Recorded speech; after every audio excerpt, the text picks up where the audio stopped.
करबला की जमीन एक बार फफक करके रो पड़ी थी।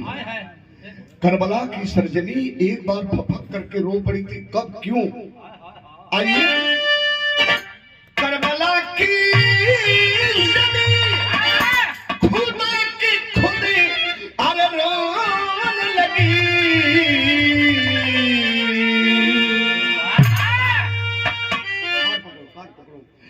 करबला की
हम बताइए बाबूजी, कवाली बदल के मेरे टोपी कलर बदल जाएंगे। तो हर कलर कब बदली? तो पागल हुआ तो कवाली रहा। ये बाबू बताइए, काला को काला न समझो, काला सब में आला है। काली पुतली काला सुरमा, वो माय डियर आंख में रहने वाला है। अरे माय डार्लिंग वाह, विराम बड़ी खूबसूरत लाइन, क्या बात है। अवला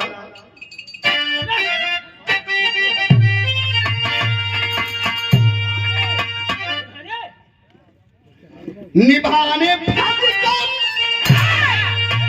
निभाने और लड़ने वो सीना चले, गुलामी छोड़ने को साथियों जवान चले, गुलामी छोड़ने को साथियों जवान चले।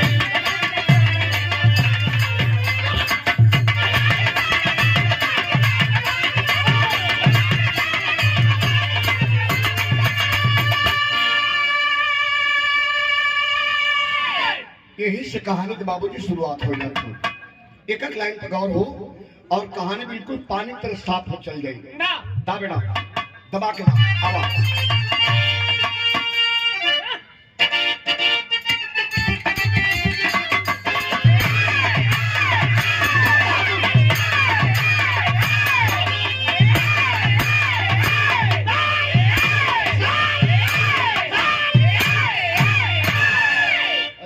वाह वाह, क्या बात है।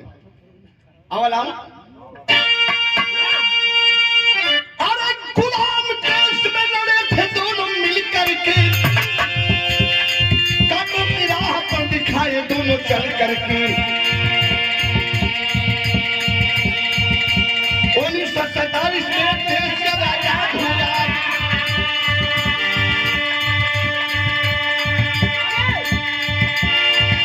आगे चल के भाई भाई में विवाद हुआ।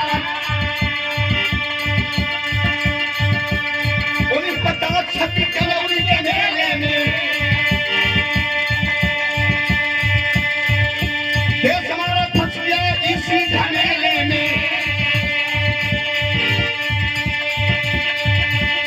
चलाऊंगा स्वतंत्र नेहरू तूफान किए, नेहरू जिंदगी ना कहा पाकिस्तान लिए, छोड़कर हिंदू मुसलमान पाक जाने लगे, छोड़कर हिंदू मुसलमान पाक जाने लगे, भाई जान बिस्मिल्लाह सुभान लगे।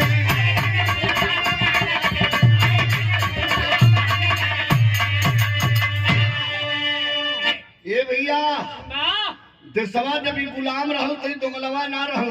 अरे अब आप लोग विचार करिए, खोरी खट्टी बोले का आदत आप पर नहीं है, लेकिन इसके लिए क्षमा प्रार्थी भी हूँ। जब मुल्क गुलाम था तो पाकिस्तान नहीं था, वाह वाह वाह, क्या था? न चीन था, केवल हिंदुस्तान था। अरे वाह, और हिंदुस्तान में रहने वाले हिंदू, मुस्लिम, सिख, ईसाई आपस में सब भाई भाई। मुल्क जब गुलाम था तो मुसलमान भी लड़ा, हिंदू भी लड़ा, सिख भी लड़ा, ईसाई भी लड़ा। किससे लड़ा? किससे? अंग्रेजों से। वाह वाह वाह, अंग्रेजों से। मुल्क, भैया बोला मत, भैया बोला मत। मुल्क आजाद हुआ। आज जब देश आजाद हो बाबूजी, तब एक विवाद भयल है। अरे वाह, कोने बात का? बड़की कुर्सी का। वाह वाह वाह, कुर्सी का? सबसे बड़ी कुर्सी पर मैं बैठूंगा। होड़ लग गई। उस समय से लेके आज तक, उस समय से लेके आज तक यही कुर्सी की लड़ाई है। खाली बड़की कुर्सी की लड़ाई है। वाह जिन्ना कहे कि मैं बैठूंगा, जवाहरलाल नेहरू कहे कि मैं बैठूंगा। वाह, जिन्ना कहे कि मैं बैठूंगा, जवाहर कहे कि मैं बैठूंगा। और बैठने की सबसे भागीदारी, सबसे बड़ी दावेदारी अगर किसी से ही तो सरदार वल्लभ भाई पटेल जी की।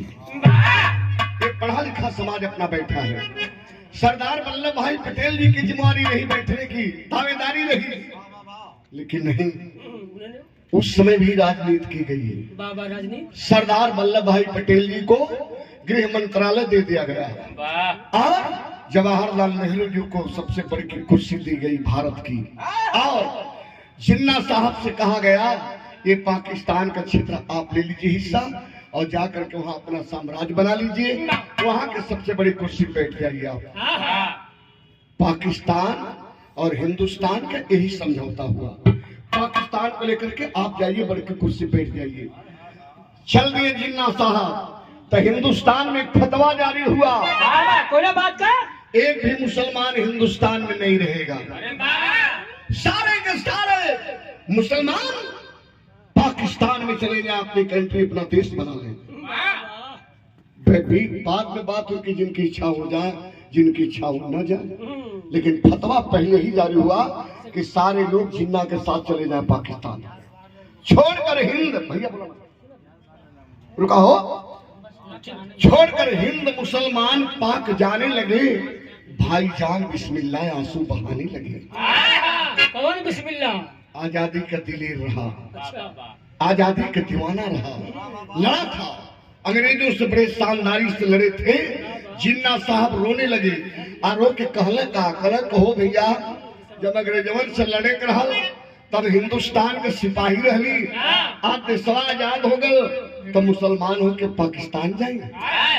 रोकर कहते हैं बिस्मिल्लाह खान। विराम गीत लगे बाबू। कौन गीत बा?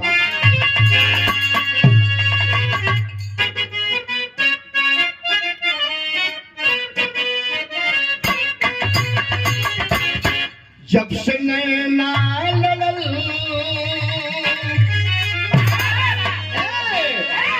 जब से नैना लड़ल, बात आगे बढ़ल, बात आगे बढ़ल।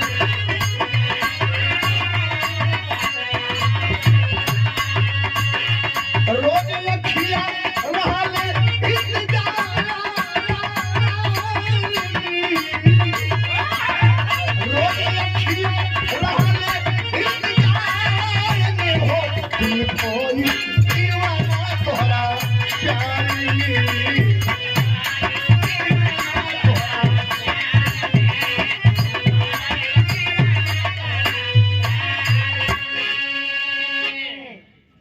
कुमार इस धरती के लाल 100 केजी वेट में पूरे भारत में जो प्रथम स्थान लाए हैं, ये रिकॉर्ड इनकी धरती। और हम कलाकार आपका सम्मान करना चाहते हैं इस पहलवान का। मनीष पहलवान के सम्मान में जरा जोरदार ताली बजाकर सम्मान करिएगा। क्या बात है। अभी विशाखापट्टनम में चुनाव हुआ था, गुरुजी बता रहे हैं, और पूरे भारत में 100 केजी वेट में प्रथम स्थान लाने वाला आपके धरती के लाल इस मिट्टी में पैदा हुए। और मनीष पहलवान खेल कूद करके आप लोगों का आशीर्वाद प्यार पा करके पूरे भारत में इस रैकवार डी के धरती का नाम रोशन करने का काम किया। नाम होगा ना, मनीष पहलवान मऊ का रहने वाला, मऊ में कहाँ का? तो रैकवार डी का। क्या बात है। आपके सादगी के सलूट करते हैं पहलवान। आपने इस धरती का मान सम्मान और भारत का झंडा नाम रोशन करने का काम किया है। और हमारे सम्मान में पहलवान साहब की ओर से 251 रुपए का पुरस्कार प्रदान हुआ।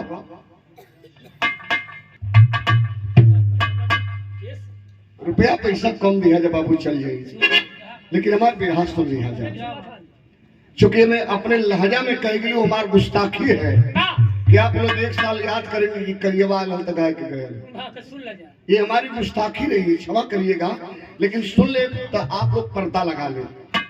बिस्मिल्लाह खान रोने लगे और कहने लगे, क्या कहते हैं भारत के नेताओं से, भारत के बड़े नेताओं से कहते हैं, क्या बाबू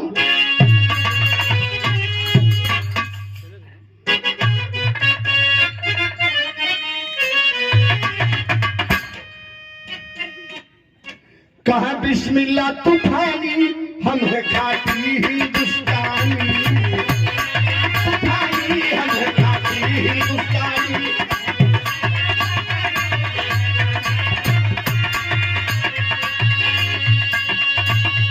जान हमारो बसंता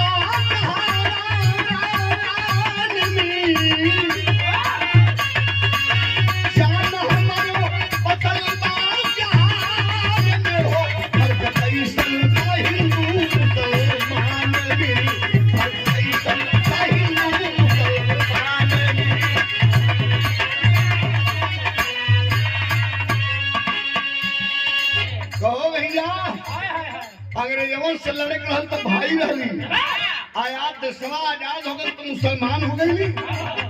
सुना लड़ली लड़ाई, लड़ली आजादी कला राई गई भूली, अशफाक उल्ला गई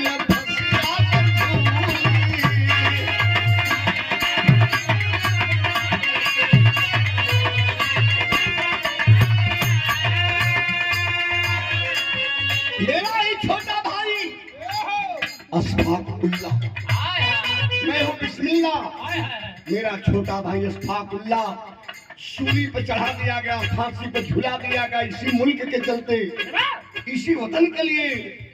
और आज मैं जाऊं पाकिस्तान में, क्या मेरा अशफाकुल्लाह मिलेगा क्या मुझसे?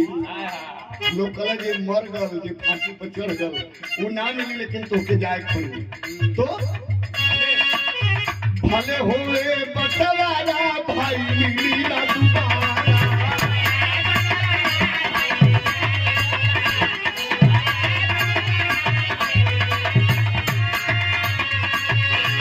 कैसे रहबो हम जाके पाकिस्तान में,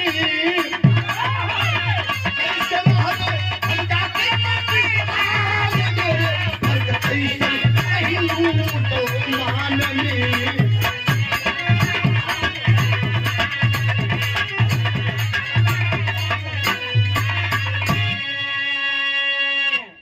रोते रोते लोगों ने कहा कि आपको जाना पड़ेगा, आपका भाई अशफाकुल्लाह आपसे कभी नहीं मिलेगा, लेकिन आपको जाना पड़ेगा। आंखों में आंसू लेकर के बिस्मिल्लाह खान घर आते हैं। घरवा के रहो बाबू, दुल्हन का नाम जरीना बेगम। जरीना बेगम दो बच्चों को लेकर के, दो बच्चे रहे जरीना बेगम बिस्मिल्लाह खान के संपर्क से, दो बेटे, बड़े बेटे का नाम अजहर और छोटे बेटे का नाम हैदर। छोटा छोटा रहना, दोनों बच्चों के बैठा के आंगनवे में खाना खिया थे। तब तक बिस्मिल्लाह खान आ करके कलाई पकड़ लिए, तौबा बोल दो, हिंदुस्तान के अन्न और पानी को त्याग कर दो, चलो चलो जरीना, मुल्क छोड़ दो, चलो चलना है पाकिस्तान, चलो चलना है पाकिस्तान। जरीना कले कहा कहला रह जाऊ, देशवा आजाद भल तो हम पाकिस्तान जाए, काहे? कल देश बट गया, अब देश बट गया, हिंदुस्तान में हिंदू रहेंगे, पाकिस्तान में मुसलमान रहेंगे। चलो हम मुसलमान हैं ना, हम देश के लिए लड़ाई लड़े, लेकिन हमारा कोई मतलब लड़ने का नहीं रहा, अब तो हम पाकिस्तान चलेंगे। कल दुल्हन कली कहा कहला रहे, ये हमारा जन्म है, एजने बड़ा भैली तो से निकाह भल तोहरे दो पिटवन का माई बली एजने, हम जाई बिहार से रोई के कहली का कल मैटर गीत बदलने बेटा, आओ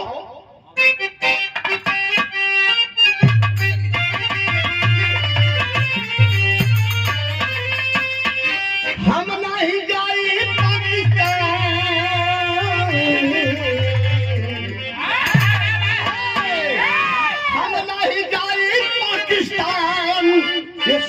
सैया रह के हिंद में बिताली पाकिस्तान के सैया रह के हिंद में बिताली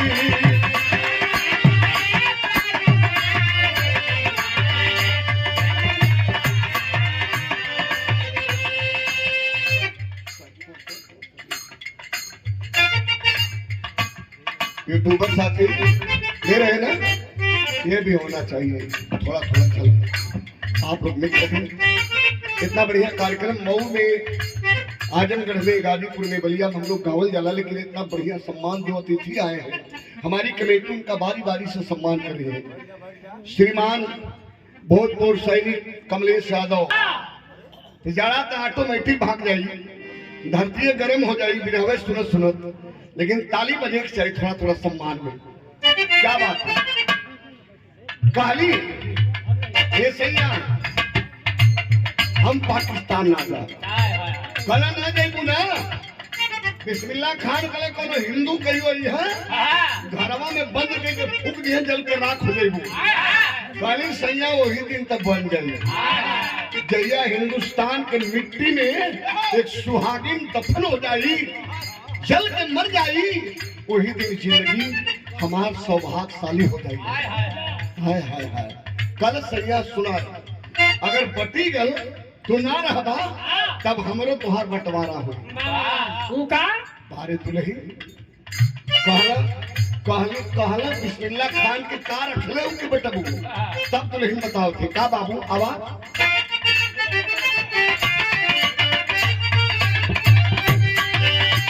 ले जा बड़का लड़का करिया ले जा बड़का लड़का करिया सेवा या कतलिया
लड़का जो घर है बड़े बेटे को लेकर आप जाइए पाकिस्तान सेवा टाल करिएगा बड़ा हो जाएगा आपके बुढ़ौती का सहारा बनेगा हमें बने छुटका हैदर के देगा हैदर हमारे कलेजा का टुकड़ा है एक टुकड़ा तू ले ला एक टुकड़ा हम ले ले जा छुटका हमारे ही हिंदुस्तान में अगर मरी न बच जाई तो संगवे पढ़ी गीता या कुरान मेरा बच्चा ही रहेगा छोड़ दीजिए मुझे जाइए आप ये भैया बिस्मिल्लाह खान बड़का बेटवा के लेके चल गया पाकिस्तान जरीना बेगम छोटा बेटा हैदर को लेकर ये है गई हिंदुस्तान और बिरहा जगत के बड़े मूर्धन्य कलाकार हेलो हेलो आपकी धरती के गौरव है आपके धरती के लाल है वाह 12 रेकुआरी की धरती यहाँ बिरहा के कलाकार यहाँ पहलवान के कलाकार और शानदार प्रधान जी बड़ा फील्ड मन देखले जा लेकिन इतनी बढ़िया फील्ड पहली बार देखे मिलल मऊ जनपद में इतनी बढ़िया फील्ड जो आप देख रहे हैं अभी हम लोग आ रहे थे तो प्रधान जिसमें लगवाए थे वो ट्रैक्टर से क्रूड हो रहा था यह शौक है प्रधान जी के शौक नहीं होता इतना बढ़िया यह माल कहाँ होता क्या बात है हमारे छोटे भाई बिरहा के बड़े मूर्धन्य कलाकार आपके धरती के लाल हमारे राजेश बाबू पाकिस्तान में बिस्मिल्लाह खान अपने बड़े बेटे अजहर को लेकर के धीरे धीरे एक साल बीतल तो पाकिस्तान के हेड ऑफ डिपार्टमेंट जिन्ना साहब व्हाइट हाउस में पाकिस्तान के व्हाइट हाउस में एक कौमी मीटिंग आहूत की कौमी मीटिंग आहूत की और मीटिंग के दौरान यही आवाज दे रहे थे, अपना वक्तव्य दे रहे थे, हमारे समाज के लोगों, हमारे कौम के लोगों, देखो कितना बढ़िया से पाकिस्तान में है, कितना बढ़िया है।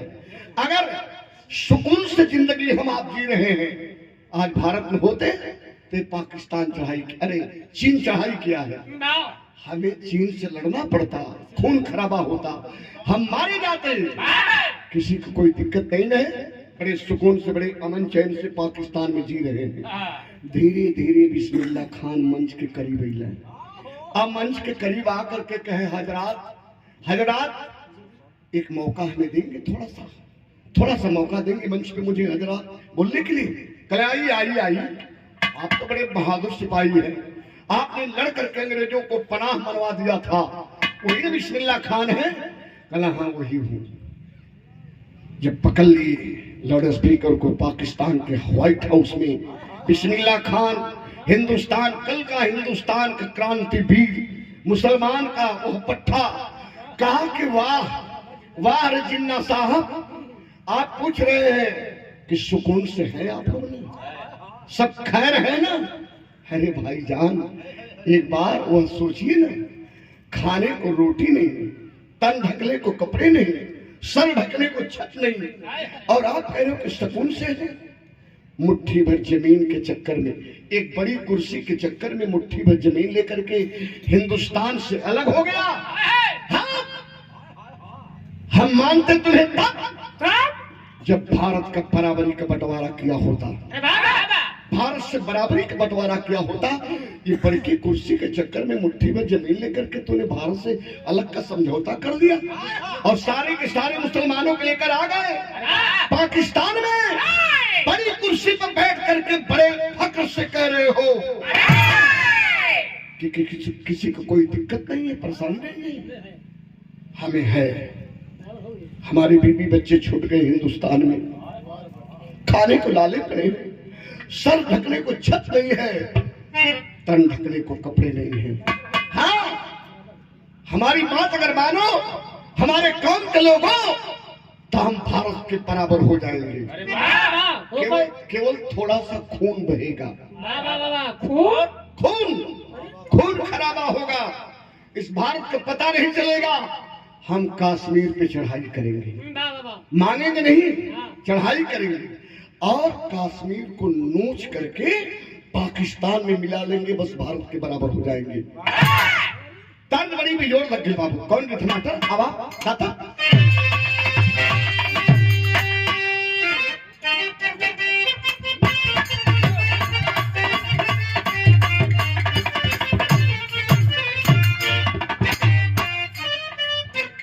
बारे गीत बड़ा बड़ा कजरवा टुकड़िया गीत सुने के मिलेला, लेकिन ये गीत का तासीर देखें, ये अर्थ हो कौन मास्टर? लहरी लहरी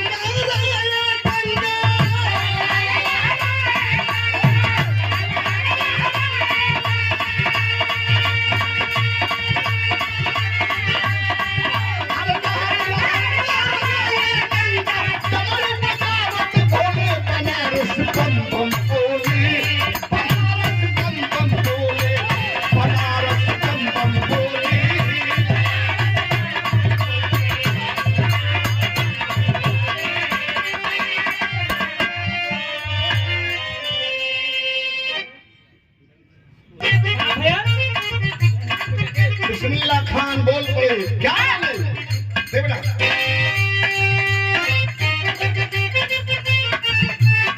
बात में जाकर बिस्मिल्लाह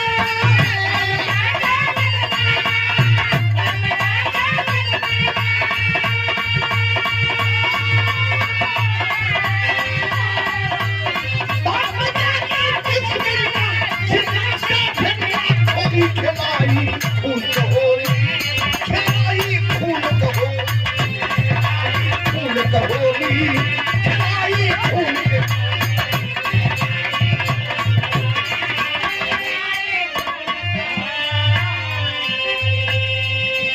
थोड़ा सा खून बही, लेकिन कश्मीर को नोच करके पाकिस्तान में मिला लेंगे, बस भारत के बराबर हो जाएंगे। पहली बार चढ़ाई कर दिया बगैर सोचे समझे। जिन्ना के गोई, अरे बिस्मिल्लाह के गोई में पहली बार पाकिस्तान चढ़ाई कर दिया कश्मीर पे। क्या हुआ बाबू? दो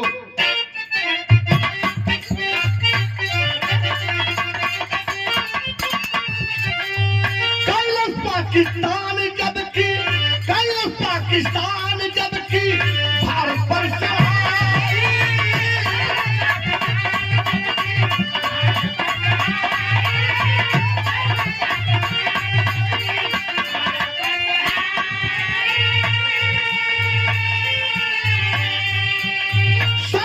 सखवाली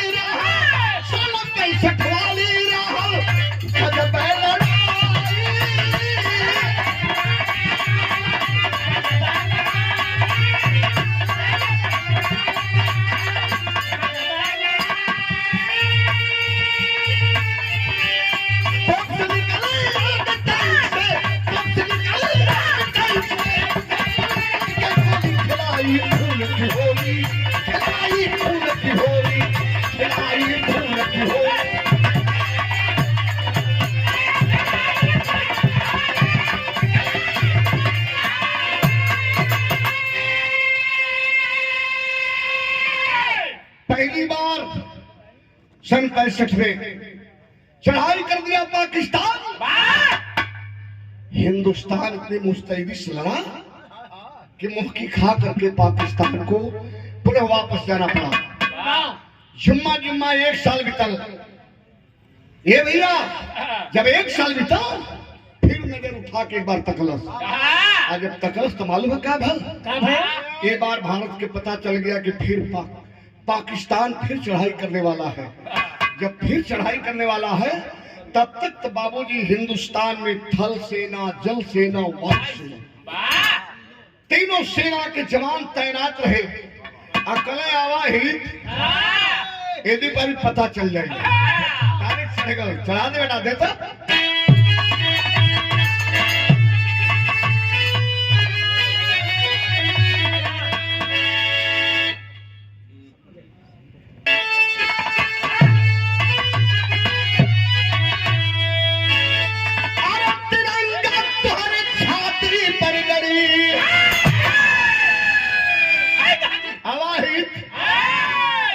बर्दाश्त के लिए जाए।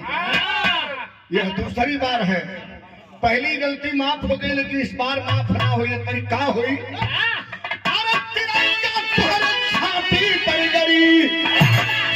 हिंदुस्तान की हमारे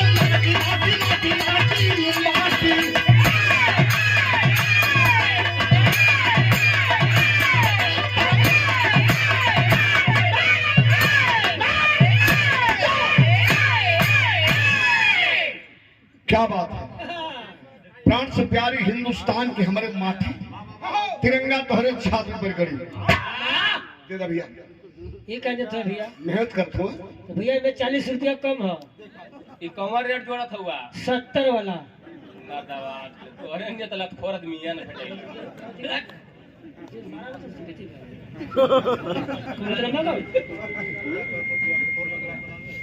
हमारे अच्छा हमारे कवि जी, संपत कवि जी के आप बड़े भ्राता हैं।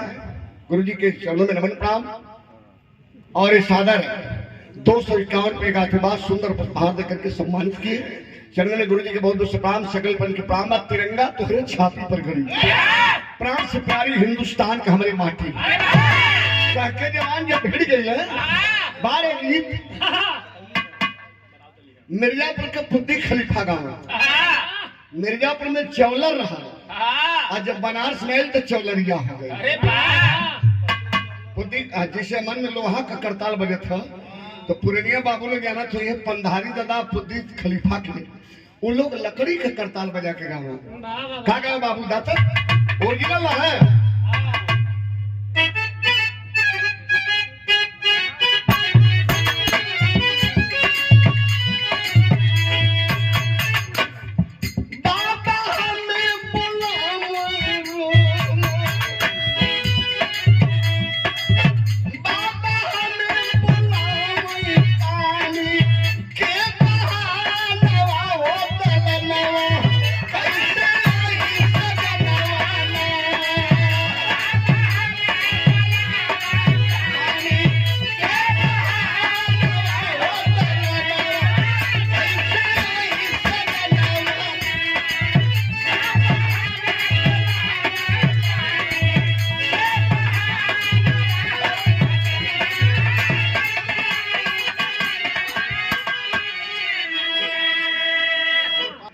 Gopinath Yadav black commando. क्या बात है। महोदय जी कहे कि बचवा हम ही सुनी कि तू हमारे धरती पावत हुआ तो लखनऊ से मौका निकाल के लिए। क्या बात है। सादर 500 रुपए का आशीर्वाद सुंदर उपहार देकर के हौसला अफजाई किया गया। महोदय जी के श्री चरणों में नमन प्रणाम। आप जैसे देवता है, विरहा के हृदय सम्राट सुनवैया है, तो विरहा जिंदा है। बहुत बहुत से चरणन में आपके नमन प्रणाम। सभी प्रणाम। भाई तक गीत रहा आज मिर्जापुर से दादा पंधारी गाय के तरी तरी बनारस गाजीपुर कर सरकौले चलरिया हो गई। कैसे बाबू आओ।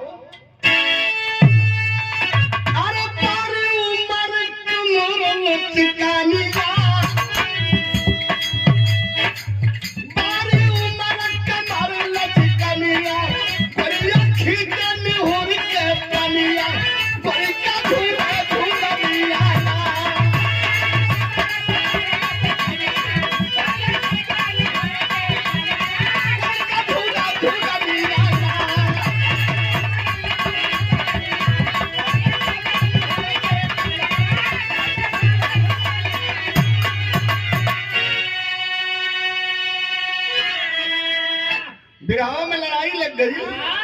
वहाँ पाकिस्तान हिंदुस्तान की लड़ाई लगल है और यहाँ बिरहा में लोहा लगा दिले हम। कैसे मास्टर देता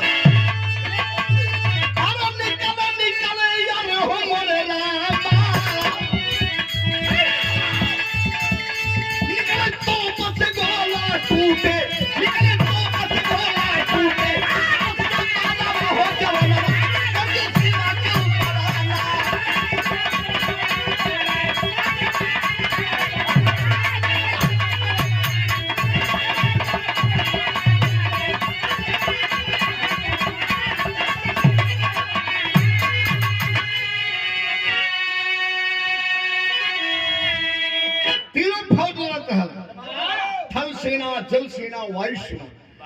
थल सेना और जल सेना तो नीचे चला, लेकिन वायु सेना बड़ा मुस्तैदी से लड़ता है। कैसे मास्टर तो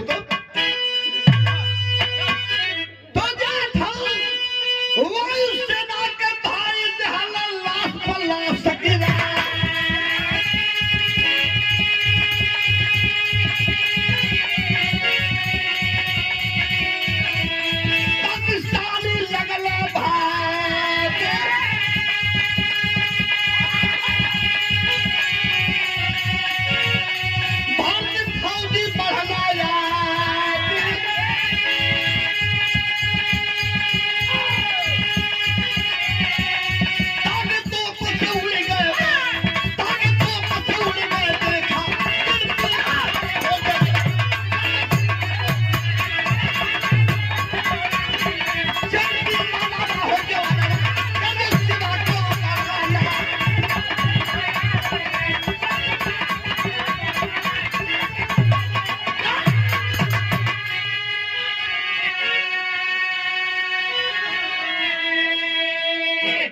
फाइटर विमान वायु सेना के पाकिस्तान के सेना के ऊपर आग का गोला गिरावे लगा।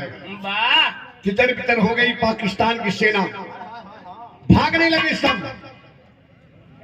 तो पाकिस्तान का जो मेजर रहा, जो पाकिस्तान का तोप चला रहा था, उससे कहा क्या देख रहे हो?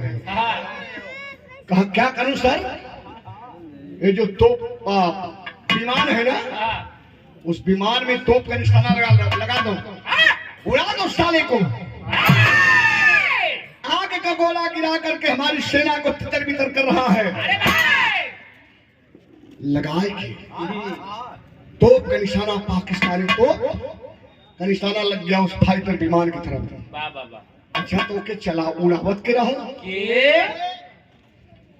भैया भैया। वो विमान को कौन उड़ा रहा था? जो ने लड़कवा के लेके माई जरीना बेगम बुढ़िया मतरिया हिंदुस्तान रह गई। वह लड़कवा हैदर हिंदुस्तान के वायु सेना का जाबाज जवान, और वही उड़ा रहा था, वही सेना पे पाकिस्तान के ऊपर बम का गोला गिरा रहा था। हिंदुस्तान के उस जहाज से आग का गोला गिरा रहा था और कह दिया पाकिस्तान का मेजर क्यों उड़ा दो, हराम ज्यादा बहुत सितम ठा रहा है। ये भैया घुमाए के लगाई तो दिलस, और जब लगा दिलस तो फिर हम वो गीत लगन। तब के गीत में आपके गीत में बड़ा अंतर हो गया। वाह वाह वाह, कहाँ अंतर हो गई? पहले का बहन बेटी अगर घर में सयान हो जाए तो पर्दा के आड़ में हो जाए। वाह वाह वाह वाह। कौन पर्दा के आड़ में हो जाए, कोनो बात अगर भैया से कहे के रहे हाँ। तो डायरेक्ट न कहे। सयान बेटी बहन, सयान बहनी है तो भाभी से कहे, और बाबूजी से कोनो बात कह कर है तब माई से कहे। वाह। माई यही बात बाबूजी से कह दिया, भाभी यही बात भैया जी से कह दिया। और आजकल का सुझावे मांगे थे क्या मांगा था? पापा मुझे कूलर दे दीजिएगा, पापा मुझे एसी दे दीजिएगा, पापा मुझे वॉशिंग मशीन दे दीजिएगा, पापा मुझे हाथ मशीन दीजिएगा। ये कहा सिलाई मशीन भैया। तो सिलाई मशीन ऐसे से चले गजब आदमी भाई। सिलाई मशीन चली तो हाथ वाला तो ऐसे चली नहीं, पैर और तो पावदान से चली कि ऐसे से चली। इनके गाँव के मेहरारू पूरे सही से चला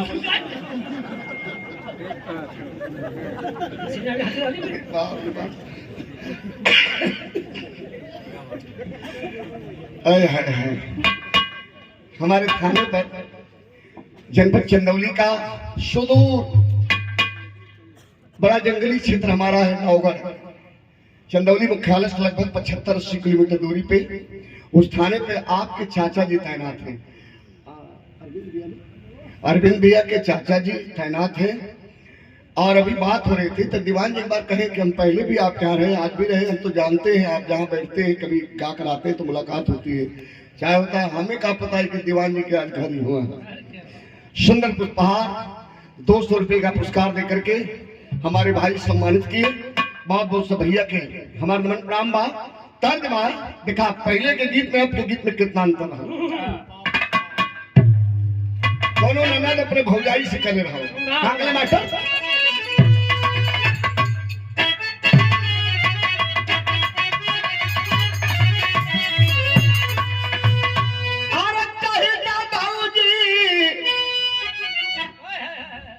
असली मुखड़ा का हो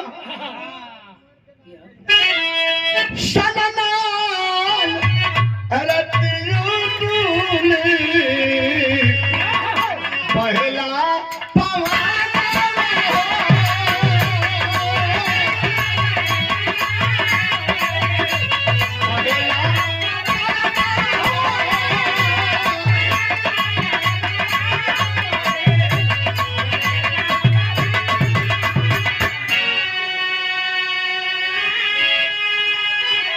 एक बार जोरदार ताली बजा कर सम्मान कर देखिए। हमारे प्रधान जी कला और कलाकार का सम्मान करते हैं।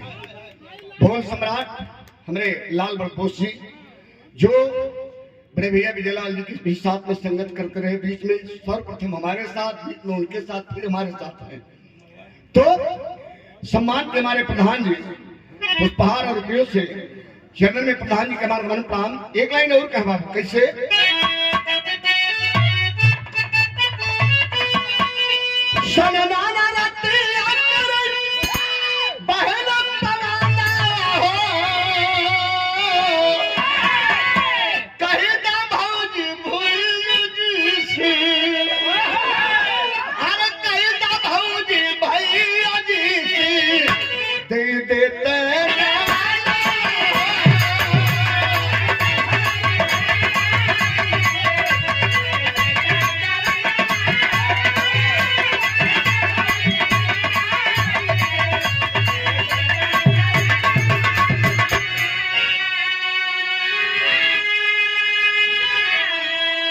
शहीदी धरती, धरती क्रांतिकारी धरती, बलिदानी धरती, जनपद मऊ जिला का उस्मानपुर की धरती। भैया मेरे माननीय रामजी पहलवान साहब मैंने 100 रुपए का आशीर्वाद प्रदान कर ले। पहलवान साहब के प्राण बात ये कुल गीत के बाबू को जवाब ना रहा। आजकल का गीत जितना मेहरारू गावत थे उससे ज्यादा नाचे थे। कुछ हमारे गुरु जी शिक्षा के शिवाला के सजग प्रहरी श्रीमान रविनाथ मास्टर साहब जी सादर 100 रुपए का आशीर्वाद। चरण में नमन प्रणाम। जितना बढ़िया नाच ले नचिए कुल अपन बिरहा समझ जाते। ना लेकिन हमान बाबूजी अखाड़े का लतमरुआ पहलवान हो लोग पुरनिया बाबू लोग बतावे हम थपेड़ा खेले जा स्वर्गीय राम गुरु का, स्वर्गीय बेचन भैया का, स्वर्गीय शिवरत उस्ताद का, ई लोन का हमार लड़ीपन रहल त ई लोन के खूब चढ़ल रहल। उस समय थपेड़ा खात खात आज यहाँ तक आप लोग के चरण के दर्शन करे के मौका मिला था। जिंदगी में बिरहा में नाच जन्मे ना किया। आजकल नाचे थे तो कुल बता तुम नाचे गावे तोड़े तन वही के दुनिया रखे मान नहीं रही दुनिया में। भीष्म पितामह पंडित परशुराम गुरु जी नहीं रही दुनिया में आज। इस पे बहुत बड़ा उनका सवाल था। बिरहा में जो नाच आ गई इस पे बहुत बड़ा सवाल किए थे, लेकिन मालिक को भाग गए। लेकिन ये गीत रहा बाबू, गाना में भाव हो लग गई। पाकिस्तान का जो तोप चला वो फाइटर विमान में जाकर के लगा। अब तक जहाजिये में आग लग गई। आग लग गई तो देखा बुढ़िया के बेटा हुआ जर के मर जला कि बच जला। हालात का है बाबू, तनी गौर करिए। हैदर उसी में फंसा है। कैसे लाल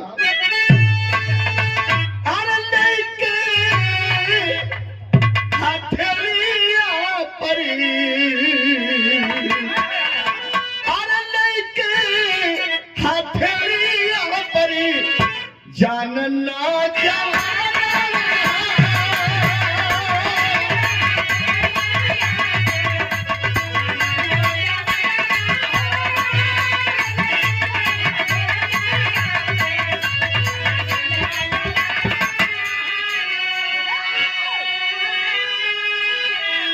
लेके हथेलिया और जानना जवाना अब पैरा सुट ले पूरा है दर, पैरा सुट ले पूरा है दर, जिंदा पैरा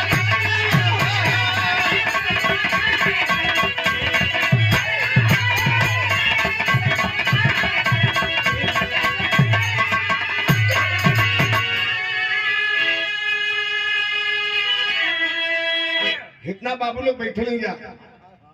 जे भाई जहाज से यात्रा के लिए हुई तो जहाज के हर सीट के नीचे एक पैराशूट होला। कभी भी विमान अगर खतरे में होता है तो पैराशूट के सहारे कूद के यात्री अपन जिंदगी बचा ले होंगे। लग गई जब विमान में आग पंचो तो लेकर के पैराशूट कूद गया हिंद का हैदर। नीचे आवे लगा, हवा के सहारे नीचे आ रहा था। कुछ ही ऊपर रहा बाबू, तब तक हवा का झोंका ऐसा चक्रवात फसल ले आए के सरगोधा पहाड़ के खाई में झोंक दिया। सरगोधा पहाड़ जो आज पाकिस्तान का एयरपोर्ट है, सरगोधा पहाड़ के खाई खोहा में जाकर गिरा तो पाकिस्तानी फौजी घेर ली।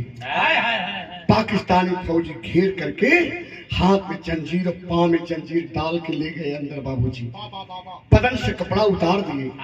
उतार के कपड़ा एक चीज पाकिस्तान का लीडर पूछे, क्या पूछता था? जो जहाज से आग का गोला गिरा रहा था वह कहाँ बनता है हिंदुस्तान में? कहाँ बनता है? साफ साफ बता देगा तो बाइक से छोड़ दूंगा। नहीं बताएगा तो जिंदा काट दूंगा पाकिस्तान की धरती पे। बहल का बाबू बढ़ल तनी साहब बिरहा धारा प्रवाह में बाबू, यही से बिरहा धारा प्रवाह में होगी। बढ़कर बेटा आओ।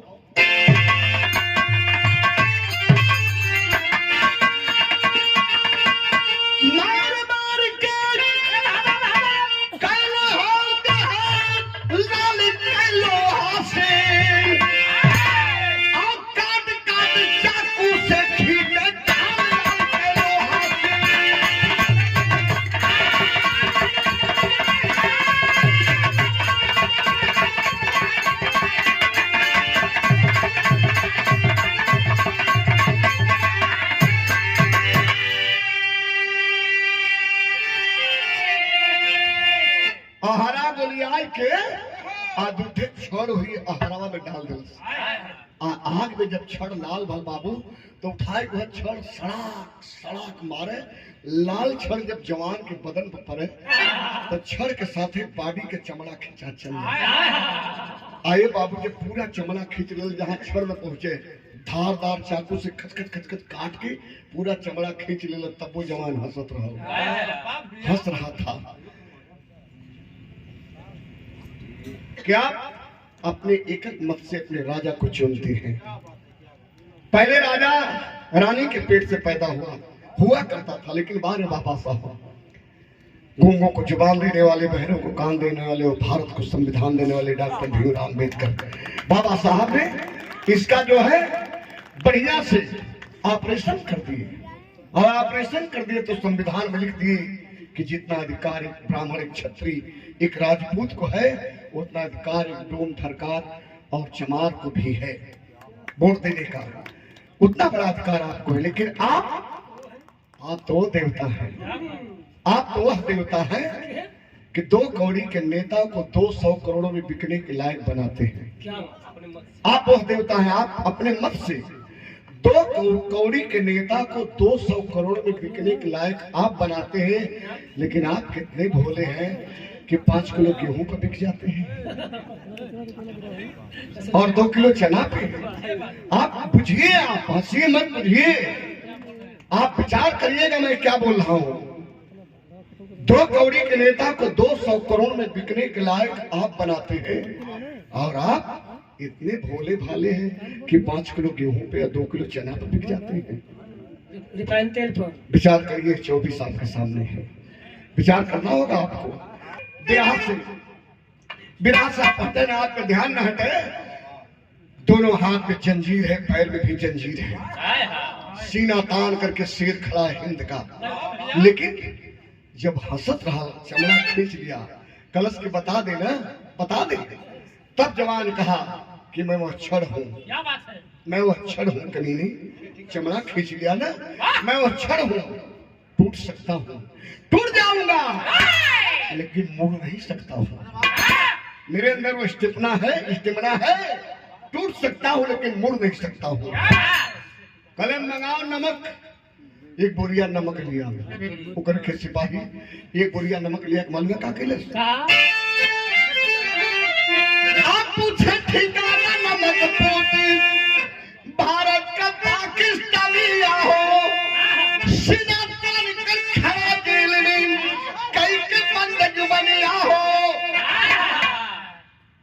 पूरा बदन में नमक, लोग कहने का भैया कटले पर नून डालत हुआ, जर्रे पर नमक डालत हुआ, लोग कहे लगा, लेकिन पूरे बदन में नमक का लेप किया, तब वो जुबान बंद है, जवान के चेहरे पर मुस्कान है। इतने में का बोले बाबू पाकिस्तान का मेजर क्या किया,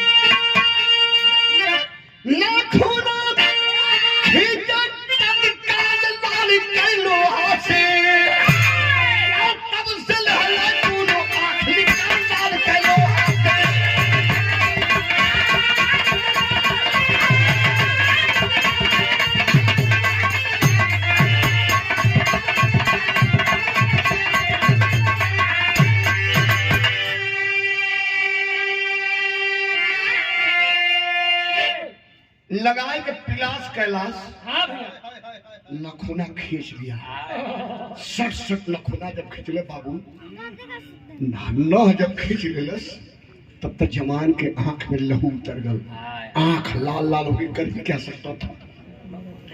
आंख जब लाल लाल हुई तो दहकत अंगड़ा पर दोनों छड़ एक साथ उठा लिया, और दोनों छड़ उठाए के कलश साला हमें लाल लाल आंख करके दिखा रहा है, वही अखिए में, दोनों अखिए में डाल के घुमा दिलस, नखूना खींच लिया, चमड़ा खींच लिया। अरे बाबू जब आंख फुट गई तो जवान लुढ़क गया उसी जंजीर के सहारे, लुढ़के लगा। कबो कबो जब होश में मारो बाबू तो वैसे गरजे जैसे अदारा का बादल गरजे ला हो, पाकिस्तान के जेल में हिंद का हैदर वैसे गरजे जैसे अदारा का बादल गरजे ला। कैसे बेटा आओ,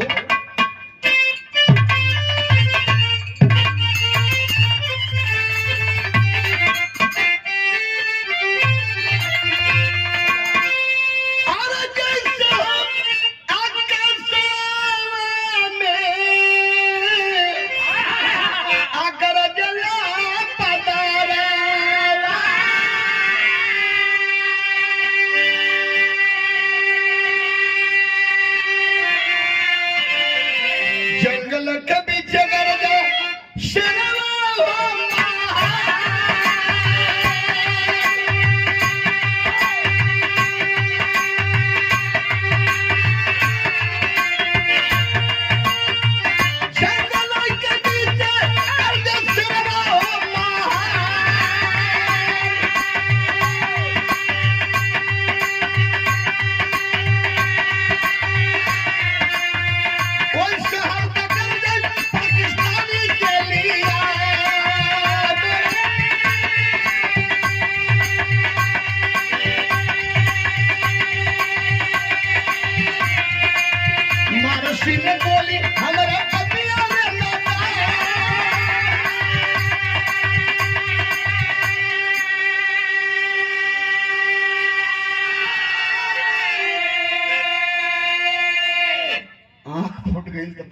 फैसला भैल न खबर चुकल है, बदन का चमड़ा खिंचा गल है।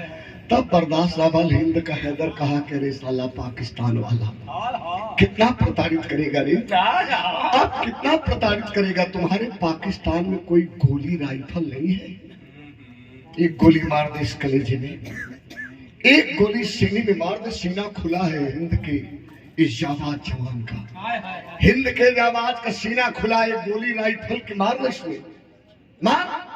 हाय हाय हाय हाय। पाकिस्तान का मेजर कहा कि साला गोली खाने को मांगता है, लिया तलवार रे, लिया तलवार।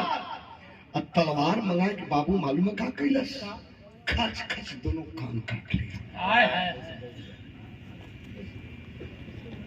सीने में, मार दे, बड़ी कृपा होगी तुम्हारी, मार देगा तो। अब प्रताड़ित मत कर मुझे, आंख फोड़ दिया, नाखूना खींच लिया, कुल तो कर डाला। कहा कि ठीक है, ठीक है, इसका कान काट देते हैं। आंख तो फोड़ दिला, खच खच मलाए कि तलवार दोनों कान काट दिलस। कल के काम कर कि साला बोल रहा है तो लग रहा है कि हमारी कलेजे में गोली लग रही है, इसका ऐठन नहीं गया।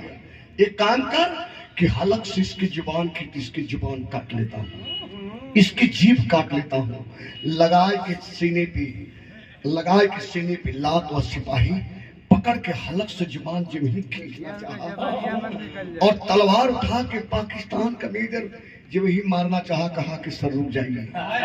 और सिपाही कहा कि सर रुक जाइए, मत काटिए इसकी जुबान। यह कांप रहा है, यह थर थर थर थर कांप रहा है। फिर जुबान काट लेंगे आप तो कैसे बताएगा, जुबान काट लेंगे तो कैसे बताएगा, जुबान कट जाएगी तो बोल नहीं पाएगा। आप इसकी जुबान मत काटिए। कहना ठीक है, इसकी जुबान नहीं काटूंगा, लेकिन ये हिंदू है हिंदुस्तान का, साले को मुसलमान बना देते हैं। क्योंकि मर जाएगा तो पाकिस्तान में हिंदू बनकर न मरे, मुसलमान बनकर मरे, ताकि पाकिस्तान के कब्रिस्तान में से दफन करना है। इसके बदन पर केवल चड्ढी बची है, वो भी निकाल दे, नंगा कर इसका लिंग काट करके मुसलमान बनाते हैं। काकले बाबू आओ,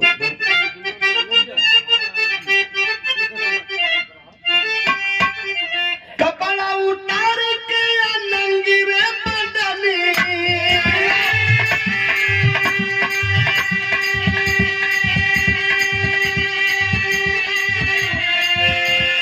कई के मुसलमानी हम बनाए,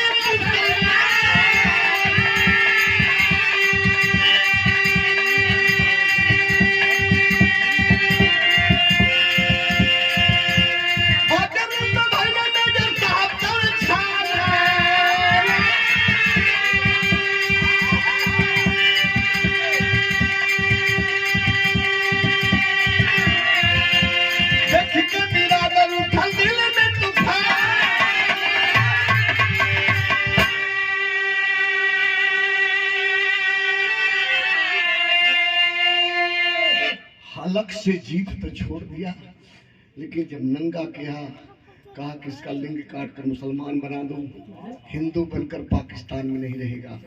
जब ही तलवार लेके आगे पहुंचल कि मुसलमान बना दो इसा काट करके, तब से देखा वो पहले से ही मुसलमान था। देखता है पाकिस्तान का मेजर, ये तो पहले से ही मुसलमान था। तलवार धरती पे गिर गई हाथ से, वो कटार गिर गई, लेकिन कहने लगा कि भैया तो मुसलमान है। पाकिस्तान का मेजर कहा कि भैया तो मुसलमान है, तो मुसलमान है। जब 3 बार कहा कि तू मुसलमान है, तू मुसलमान है, तो हिंद का हैदर बंधा जंजीर में। जिंदगी मौत के बीच में एक बार बोल पड़ा कि हाँ मैं मुसलमान हूँ, लेकिन हिंदुस्तान का, मैं मुसलमान हूँ लेकिन हिंदुस्तान का। चूंकि तू तो पैदा हुआ होगा हिंदुस्तान में, आ गया पाकिस्तान में तो तू तो दोगला है।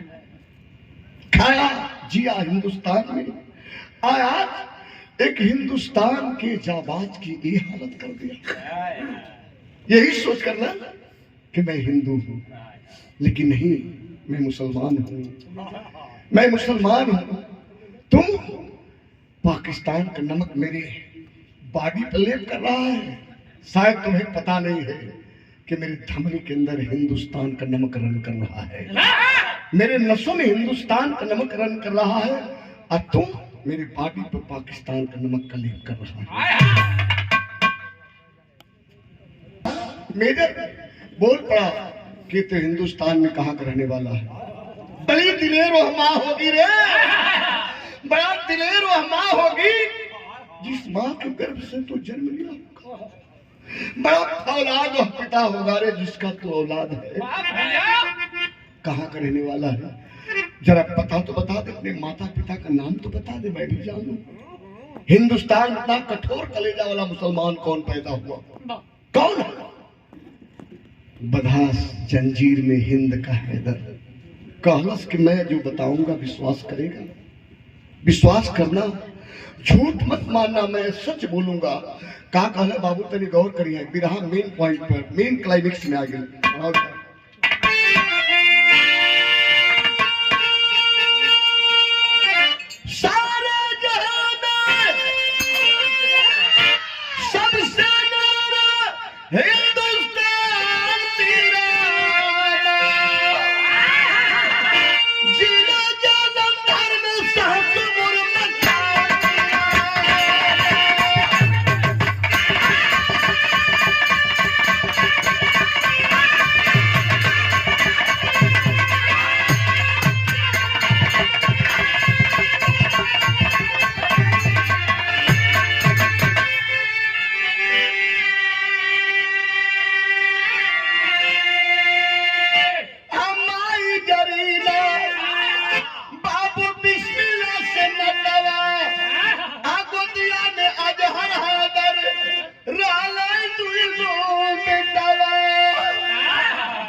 गईले बंटवारा, अइले बंटवारा में बाबू पाकिस्तान में।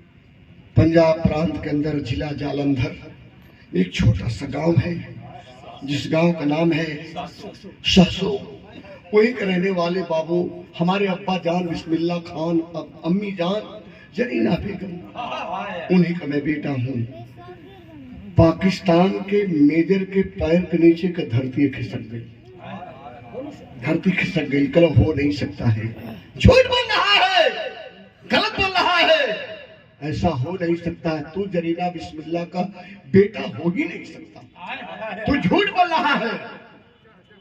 बनहल जंजीर में शेर खालस के ही से नकली तो दोगला हुई न मनवे, काहे के झूठ बोला? अब तब मरे वाला है, अब तो चंद सांसें शरीर के अंदर है, क्यों झूठ बोलूंगा? यकीन नहीं है? मेरी बॉडी की जो वर्दी उतारा है उसे जला दिया कि रखा हुआ। तो मेरे पैंट के पिछले पॉकेट में हाथ डालो, एक पर्स निकलेगा, और पर्स को खोलो, उसमें मेरे परिवार की पूरी ग्रुपिंग फोटो होगी। दौड़ाए के मनोलस और पर्स निकाल के फोटो दिखलक तो यहाँ तक दाढ़ी जलबल बिस्मिल्लाह खान। उनके गोद में बड़ा बेटा अजहर बैठा था, बगल में अम्मी जान जरीना बेगम के गोद में छोटा हैदर बैठा था। कहा कि यह फोटो, यह परिवार की ग्रुपिंग में गलत की अवश्य अकाट सत्य है, झूठ नहीं बोलूंगा, मेरे परिवार की फोटो है। अब तो यकीन कर ले। सिपाहियों से कहा कोई मारेगा नहीं से, सिपाहियों मारो मत, अगर पानी मांगेगा तो गर्म पानी देना। मैं यूं गया यूं आया, वही बाबूजी हवालात से दौड़ल, एक दौड़ल घरे पहुंचल, झोपड़ी बजा करके आवाज देने लगा अपने घर के पास जाकर के, अब्बा जान, अब्बा जान, अब्बा जान, बाहर निकलो, बाहर निकलो, अब्बा जान, बाहर निकलो। यही थी रही बाबू, संजय से बाल, हाथ में डंडा, आंख पे चश्मा, बुढ़वा बाप बिस्मिल्लाह खान बाहर आया। क्यों बेटा अजहर, गए थे कश्मीर लेने के लिए, नहीं मिला क्या? बड़े घबराए नजर आ रहे हो, कश्मीर लेने के लिए गए थे, नहीं मिला। तब वह कहा अब्बा जान, कश्मीर तो नहीं मिला, लेकिन लग रहा है कि भाई भाई के खून में नहा लिया। चलो मेरे साथ जरा वहां तक चलो, हवाला तक चलो। सहारा दे करके बुढ़वा बाप को जब लेकर आया तो कहा कि अब्बा जान जरा से पहचानो ये कौन है? जंजीर में बंधल बुढ़वा बाप चश्मा के सहारे जब अपने कलेजा के टुकड़ा के देखल तो कलेजा में फट गल। कलेजा के टुकड़ा को जब देखा वो बिस्मिल्लाह खान तो कलेजा फट गया। कहा करे ये इतनी बुरी हालत तूने बना दिया केवल हिंदू के चक्कर में। सिपाही सिपाही होता है रे, चाहे हिंदुस्तान को है या पाकिस्तान को हो, इतनी बुरी हालात नहीं बनाना चाहिए। इसकी जंजीर तो काट काट हरामजादे इसकी जंजीर काट। ये मेरे कलेजा का टुकड़ा मेरा छोटा हैदर है। जब कटल जंजीर त काटल पेड़ किनाई अराज के धरती गिरल जाता। बुढ़वा बाप ही बाजू समझ बेटा घबराना नहीं, मैं आ गया हूँ। कलश के अब्बा जान अस्सलाम वालेकुम, घबराने का वक्त ही नहीं है। अब तो घबराने का वक्त नहीं है अब्बा जान, अब तो यह प्राण निकलने वाला है, चंद सांसें बची है। मेरे सलाम को स्वीकार करो और एक वादा करो अब्बा जान। बोलो बेटा क्या वादा करो, क्या करने लायक बचा हूं मैं, क्या करने लायक बचा हूं। अब्बा जान एक ही वादा ही करो, मेरी सांसें चंद मिनटों में टूट जाएगी तो पाकिस्तान के कब्रिस्तान में मेरी बॉडी को दफन मत करना, मेरी बॉडी को हिंदुस्तान पहुंचा देना ताकि भारत माता को आखिरी सलाम कह सकूं और अपनी माँ को आखिरी पैगाम दे सकूं, अपनी माँ को आखिरी पैगाम दे सकूं। कहते कहते टूट गया दम बाबूजी उसे हिंद के लाल का। जब दम टूटा तो उसका भाई बेखौफ काटल पेड़ किनारे थरथराए गिरल धरती पर। मैंने अपने भाई का इतनी बुरी हालत बना दिया केवल यह जान करके हिंदू सिपाही है। बेखौफ जार बिजार रोने लगा। लेकिन बाबूजी का बनते है ही देखा बाबू, गौर करिए। श्रीमान रवि यादव शानदार क्षेत्र पंचायत सदस्य महोदय रेखवारेड्डी जनपद मऊ से सादर 200 रुपए का आशीर्वाद चरणन में बाबूजी के नमन प्रणाम। तो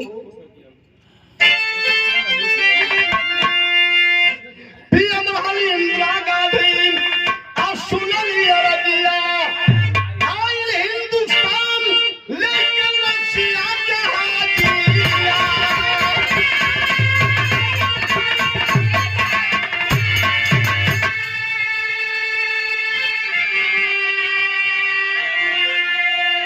दोनों देशों में एक सामंजस्य रहा बाबू। क्या पाकिस्तान का सिपाही अगर हिंदुस्तान में मर गया तो उसे बाइज्जत उसकी डेड बॉडी को पाकिस्तान भेजा जाता था, और कोई हिंदुस्तान का सिपाही पाकिस्तान में शहीद होता है तो बाइज्जत उसकी डेड बॉडी हिंदुस्तान भेजी जाती रही। इसी क्रम में उस समय हमारे देश के प्रधानमंत्री स्वर्गीय इंदिरा गांधी जी ने जब लाश आई है बाबू तो लाश के लेकर के अधिकारियों ने पहुंची, मालूम है कहाँ? बुढ़िया के द्वारे, बुढ़िया के दरवाजे पर जब पहुंचल लोग बुला रहे कि जरीना बेगम माँ बाहर आओ, तुम्हारा हैदर आया है, तुम्हारा हैदर आया है। सबकी आवाज सुन रही थी माँ, लेकिन अपने बेटे की आवाज नहीं सुन रही थी। तब माँ कही कि बेटा हैदर कहाँ हो मेरे लाल, सब लोग बोल रहे हैं तुम क्यों नहीं बोल रहा है। जिलाधिकारी महोदय धीरे से कान में जाकर कहे माँ कभी नहीं भूलेगा, तुम्हारा बेटा हैदर हिंद की बलवेदी पे सो गया। माँ पूछ पड़ी कहाँ सोया है, पाकिस्तान में कि हिंदुस्तान में। तो लोगों ने कहा नहीं माँ ये तो पाकिस्तान में शहीद होगा। तो यहाँ तक लेकर आया कौन? माँ सवाल करती है यहाँ तक लेकर मेरे लाल की इस डेड बॉडी को कौन लाया? 2 कदम आगे बढ़ करके बुढ़वा बाप बिस्मिल्लाह खान कहे अरे जरीना बेगम अजहर हैदर की अम्मी मैं हूँ, मैं ही लाया हूँ। बुढ़िया मतारी की आंख से धुंधला लौकत है बाबू। अपने सिंदूर को स्वामी के देख करके माई हुआ मोड़ लगी। कल के एक सहारा मैं मांगे थे अपने लिए वो भी ले लिए। एक सहारा मैं मांगे थे बंटवारे के समय तुमसे कि ले जाओ बड़े बेटे को दे दो, हमें छोटे बेटे को इसको भी ले लिया। अल्लाह पहुंचाने आए हो, चले जाओ पाकिस्तान, चले जाओ पाकिस्तान और पाकिस्तान के आका से कह देना एक हैदर नहीं असंख्य हैदर हिंद की बलवेदी पे चढ़ जाएंगे, शहीद हो जाएंगे, लेकिन कश्मीर उसे कभी मौसर नहीं होगा। चूंकि कश्मीर हिंद का किडनी और कलेजा है। एक हैदर नहीं, असंख्य हैदर बल की बेदी पे चढ़ जाएंगे लेकिन उससे मौसर नहीं होगा। इतना मालूम है क्या करी? वही ताबूत पर माथा पटकली, माई का ससिए टूट गई। तब कहा तब बुढ़िया का झुंड गल परान पीराना, जिना जरा दर में सहत मुर मकान पीराना।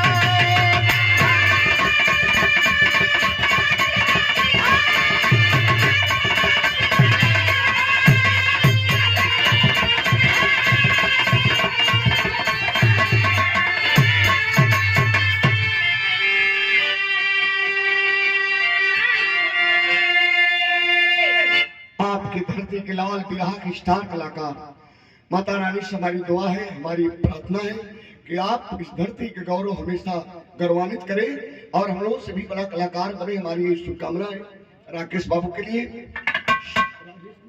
राजेश बाबू के लिए। सुंदर उपहार 200 रुपए का पुरस्कार देकर के हौसला अफजाई की। तब से लेकर के आज तक वह लड़ाई चली आ रही है। वह लड़ाई चली आ रही है, जानते कौन? बराबरी का बंटवारा नहीं हुआ, वही लड़ाई आज तक चली आ रही है। ये पाकिस्तान चीन अपना दुश्मन बन बैठा है तब से लेकर के आज तक। तो मोहम्मद राम शेख सिंह सुबह की बानी कथन करें संगम में का बेचो